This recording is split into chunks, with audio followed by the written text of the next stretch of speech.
ofertë konkrete dhe serioze, pra bënte takime thjesht për të konsumuar politikisht opozitën, e cila dhe ashtu ishte e mundur, nuk kishte numrat e mjaftueshëm për ta sfiduar.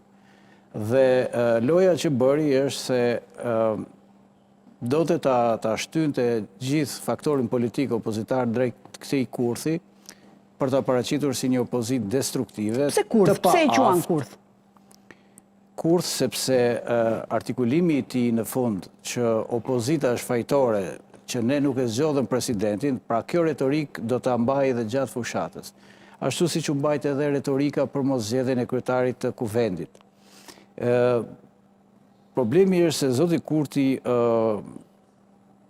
nuk po arrin dot të ngrihet në lartësinë e një lideri që udhëheq Kosovën, po mbetet vazhdimisht në petkun e një kryetari të vetëvendosjes dhe përgatitjet që bëri. Po mbetet në petkun e kryetarit vetëvendosjes apo po kërkon t'i marrë të gjitha pushtetet ai, edhe presidentin?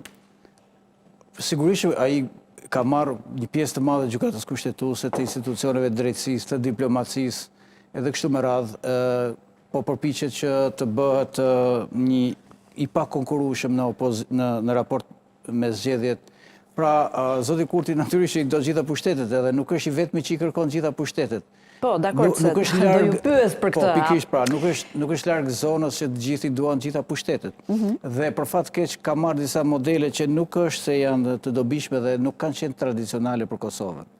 Dhe kjo që po ndodh është në një farë mënyrë një Po, në fakt tha që në 2007 në mos gaboj e pa të lëshuar presidentin. Shiko, ka patur një traditë të ndarjes të pushteteve. Ka patur një traditë të ndarjes të pushteteve dhe kemi herën e parë që Kurthi insiston vazhdimisht që ta përdori Gjoja dialogun me opozitën dhe në fund fare të vendosi do vetë. Pra po përpiqet të bëjë zgjedhje sepse do të shkatërrojë disa nga partitë e opozitës. Nxjerri tani jashtë loje Aleancën për Ardhmërinë e Kosovës.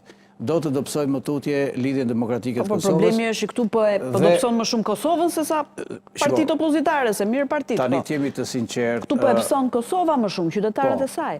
Ka kjo krizë nga këto zgjedhje pas zgjedhjesh, një pas njëshme. Nëse do të keni mundësi një herë tjetër të bëni një rezume të akteve kryesore të zotit Kurthi, nga fillimi, nga hyrja e tij në politikë, do të shikoni se sa kontributor ka qenë ai për Kosovën dhe ardhmërinë e saj, dhe pastaj të kuptojmë se si po i përdor ai institucionet kushtetuese dhe institucionet e Kosovës për interesat e tij politike. Është ai që e ka degraduar, themi, në një farë mënyrë edhe parlamentin me sjelljen e parlament. Ne dyshuam dhe patëm shpresuar që ardhja në pushtet ose marrja përgjegjësive politike si kryeministër do ta bëjë që të kuptojë se duhet të ketë një distancë nga sjellja autokratike dhe sjellja arriviste dhe nga një lloj qasje neomarksiste. Duket që nuk ka ndërmend të ndryshojë dhe unë mendoj se kjo është një kronike, një drame të paralajmëruar me një fund të panjohur. Dhe kostot do të jenë shumë të larta, do t'ja lë radhën edhe jo, patjetër, do ndalemi atje ku po shkon Kosova. Vetëm kaq që them që nuk ka një mekanizëm për t'i kërkuar llogari Albin Kurthit, natyrisht nuk e amnistoi opozitën dhe rolin e saj të paluajtur. Opozita në të dyja rastet, edhe për zgjedhjen e kryetares së kuvendit, kishte zgjedhje opozita për të bërë diçka? Në politikë gjithmonë ka mundësi, deri në minutën e fundit. Apo Albin Kurthi mund t'i fuste në kurth duke u futur ata në parlament, krijoi quorumi dhe pastaj ai zgjidhte presidentin që donte. Ta shikojmë këtë nga një kënd tjetër, pra nga këndi i opozitës. Albin Kurthi ka gjithë të drejtën për të përdorur gjithë mekanizmat për të grumbulluar pushtet.